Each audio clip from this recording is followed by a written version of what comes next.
Thank you, David.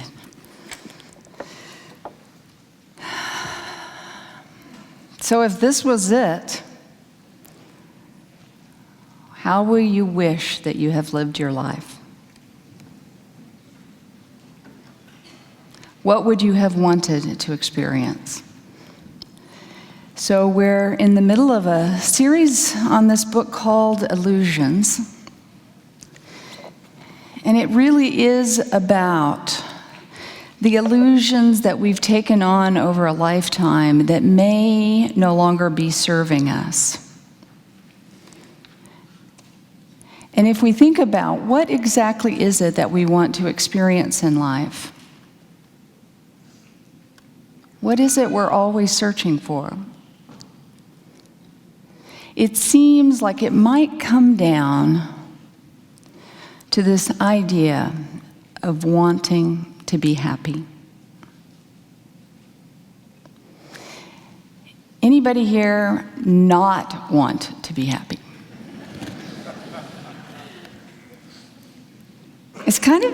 It's in us, it's in our bones that we want to have this sense of happiness in life, and yet things and thoughts and emotions and people and places and circumstances keep showing up that cause us to not feel happy. And I guess I should start by teasing apart exactly what are we talking about when we say we want to be happy. There's that kind of ephemeral passing pleasure that Christopher Elbows chocolate and that first bite that you take. Some might call that happiness, but it's really more of just sort of this sense of sensual pleasure. I know that the moment that I finish the entire box, that I am still going to be wanting more. So that's not the kind of happiness we're talking about.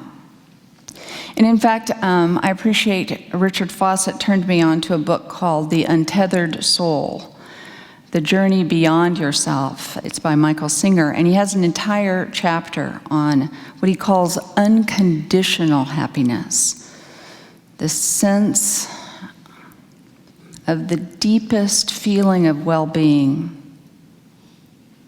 that is not related to your external circumstances or passing thoughts or emotions. It is a sense of just that everything is okay.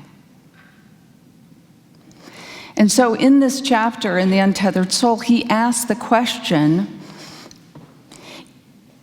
do you want to be happy? And so, if the answer is yes, but then we put a couple of qualifiers on it. I want to be happy, but I'm struggling with addiction. So by definition, I can't be happy. I want to be happy, but I have a lifelong illness. So of course I can't be happy. I want to be happy, but my family is irritating. How on earth would anyone be happy in my circumstances? But Michael Singer challenges us that when we ask ourselves the question, do I want to be happy? That we simply say yes. And that we operate from that understanding as our deepest desire. So it seems like there are these obstacles that get in the way of us simply waking up every morning and experiencing this deep sense of happiness, regardless of what is happening in our lives. And so I offer today that there's kind of three different ways that we can think about this whole happiness thing. We can talk about acceptance, about our own attitude, and about the power of appreciation. And when we start with this idea of acceptance, I wanted to tell the story about, I just read a great article, and it's a magazine called The Inquiring Mind, and it just has a collection of wonderful short stories of writings of people who have had some sort of inspiring experience. And there was a story that one woman wrote about going on a retreat by herself in a cabin in the woods. There was a lake there and a sauna, and she'd been there before, and she loved this experience of just sort of getting away from it all. And she began the story by saying that one of the illusions that she had had in her life is the way that her mother had raised her. Her mother was a great worrier and always could imagine the worst possible thing that could happen. And her mother told her as a child that worrying was actually accomplishing something. She said, "Now, my dear, I only worry because then none of those things come true."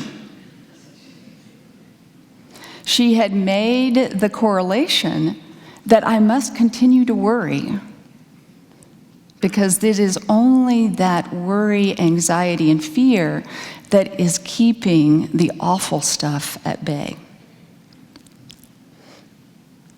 Now, I see you guys out there. You're doing it too. We all do that, don't we?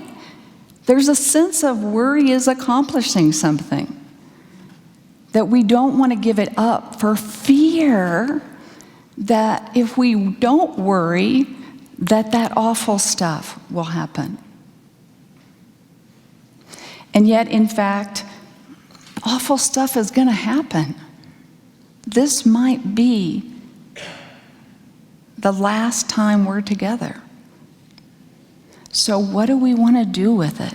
How do we want to show up? What do we want to be? And so she told this story of constantly having to be aware of this fact that she was fearful and anxious and had sort of inherited this worry gene from her mom.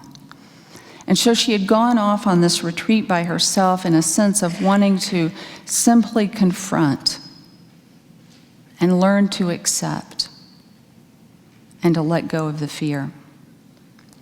Now, apparently this place that she had chosen was way out in the woods, and if you're like me, kind of a city person, the thought about going out in the woods,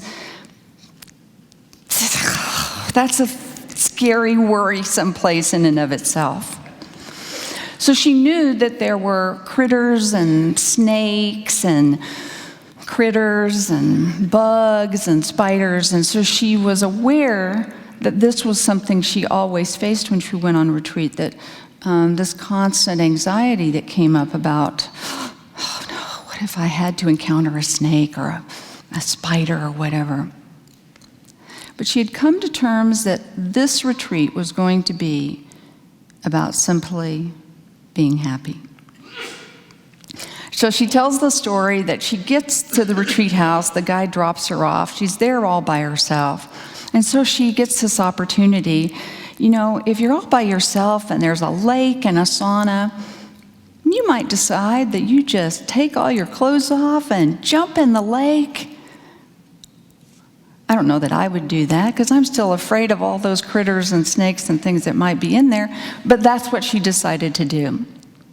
She swam in this water under the moonlight, got out of the lake and went into the sauna all by herself and just laid down and had this sense of being happy. And sure enough, as she's laying there by herself, she feels something slowly sliver up her leg. And she said she just let it happen. It slivered up and curled around on her chest. And she sat and accepted. Now, I don't know if I could do that, but it made for a really great story. So she went on to say that as she sat there, she was so in tune with this sense of acceptance, of knowing that the fear and anxiety that had driven her life was going to be not only helpful, but was going to be dangerous. And so she simply practiced being present with a sense of ease and happiness. And eventually, the snake slithered off and left behind an old layer of skin that it had outgrown. And so I love this story that we face our fears, that we accept them, and that we too can be transformed by slithering out of that old skin that no longer serves us. Charles Fillmore is one of the co-founders of Unity, and he emphasized that out of the seemingly most difficult situations, that is the juicy part where spiritual growth occurs. Can everybody think about a time when you felt like you couldn't go on, or when life was throwing at you far more than you can handle?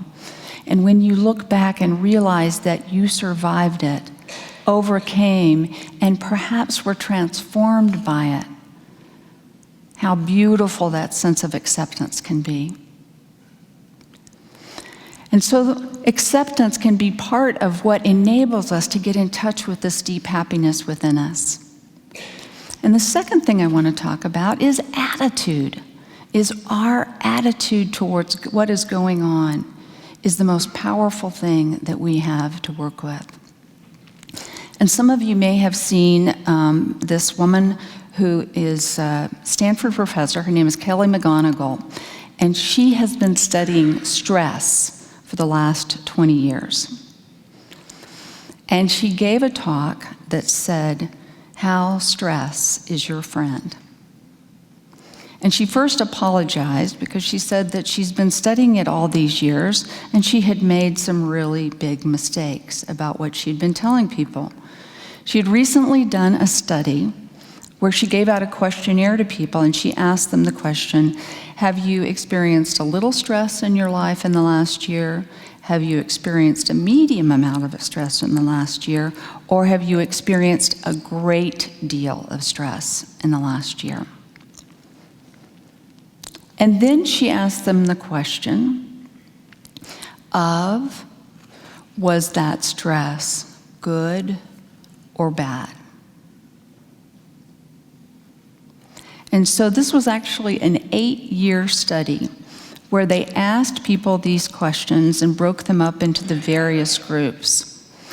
And what they found was that people who had answered the question, I have had a high level of stress in the last year, and that stress is bad, were 43% more likely to die in the next 5 years.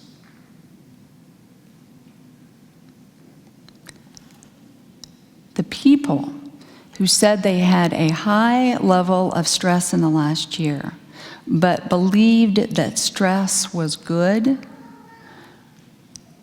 not only had a lower level of likelihood of dying in the next 5 years, but they had the lowest level of anybody in the survey. Kelly McGonigal threw up her hands and she said, I'm so sorry. I've been telling you that stress is bad for the last 20 years. I've been killing you off one by one. So what is this then? How on earth can stress be good?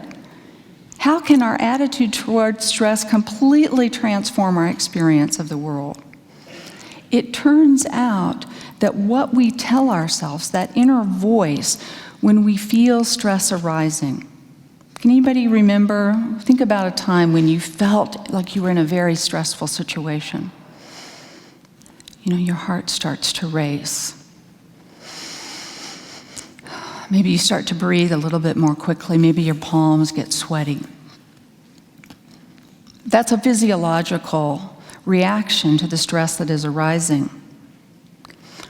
But the critical component is, what are you telling yourself about that? If you tell yourself that this is an awful thing and that I am not going to be able to get through it, the stress will do great damage to your body. But now they know that when you feel your heart racing and when you feel your breath coming more quickly, if you tell yourself that your heart racing is pumping blood to your body to get you ready for action, and that as you breathe more quickly, you are oxygenating your body to be prepared to do whatever it is that needs to be done, that you can translate the physiological responses to stress into a sense of strength and courage. That is what is preparing you to succeed at whatever challenge life is throwing at you. And even more amazing is that when they gave people these two different alternatives of the way to look at stress, if they felt that stress was bad, their blood vessels were constricted. And that's what causes the damage to the body. But if they looked at the people who had transformed their belief that stress was good, this was getting them ready to have the courage and strength that they needed to face whatever it is that life was going to throw at them, they were physiologically still feeling their heart racing and feeling the quickening of the breath, but their blood vessels no longer constricted. That is the power of our attitude to create our own happiness. And so we each get to decide in each moment, do you want to be happy? And let the answer be yes. And believe that you have within you everything you need to be deeply and fulfillingly happy. It seems sometimes that our culture is creating a message that there is something wrong with us. If you just will buy that new car, you will be happy. But then suddenly you get the new car, and then you got to go get something else, and then you got to go get something else, and it's never ending. And I offer you this radical thought in this moment is, what if you were okay? Exactly the way you are in this moment. What would that feel like? What would it be like to experience this sense that I am enough? That I am worthy of happiness? I deserve it. Now, I don't want to kill off the car business.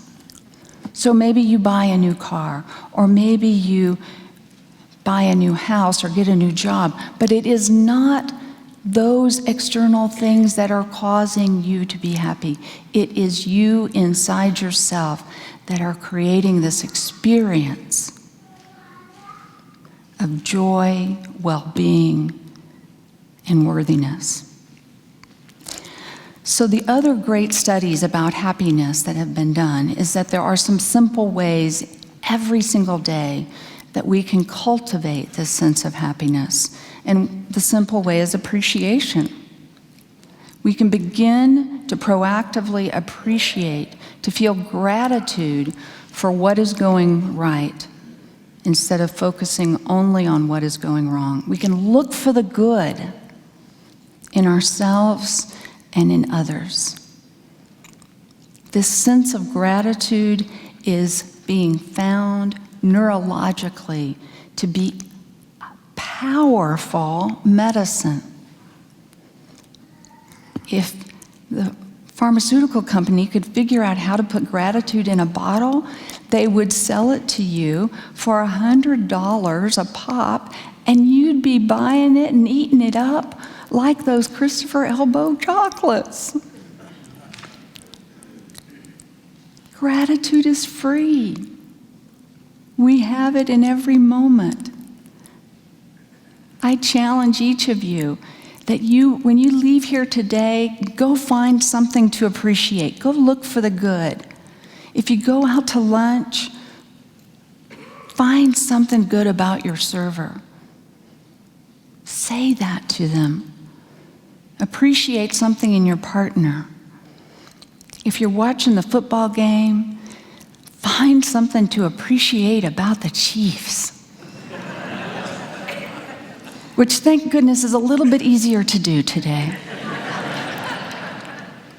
It can be that simple, that we are able to accept ourselves and the world around us as we are, that we can completely change our attitude, and that we can appreciate ourselves and everything, as I appreciate you. So let's take those thoughts into meditation.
As we take this precious opportunity to be in the silence together,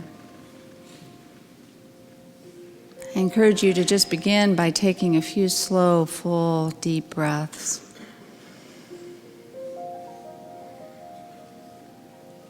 Being fully aware of that sense of aliveness in this moment.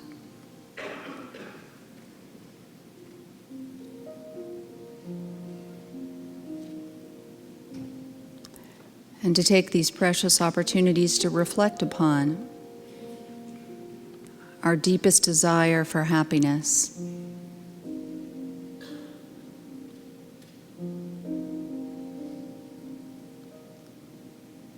And to answer the question, do I want to be happy? Yes. Simply, yes.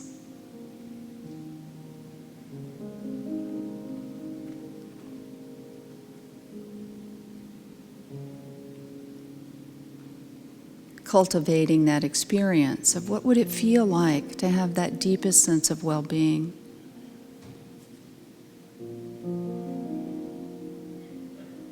to know the truth that you are worthy, that you deserve to be happy.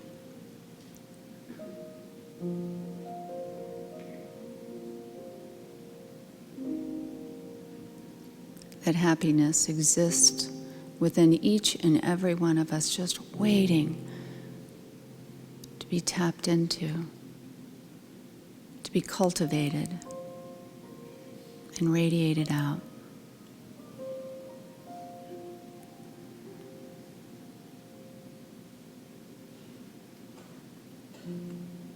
And then as you sit in the silence, be aware of whatever obstacles might arise.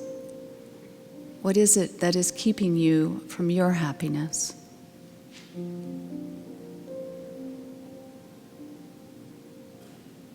What attitudes or beliefs are holding you back that are no longer serving you?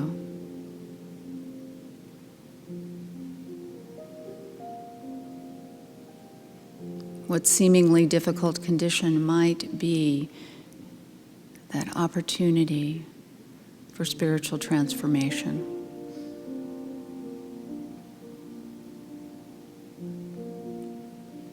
And so we can sit in the silence to transform those obstacles and to practice experience just simply, solely being happy in the silence.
And we end with a sense of appreciation, of gratitude, reminding ourselves how important it is to look for the good in ourselves and in all others. That when we look for the good, in fact, that is what we find. And so it is. I affirm the indwelling presence of Spirit and the divine qualities God has established in me. I am joy. I am love. I am one with the One, and for this I offer a prayer of thanksgiving.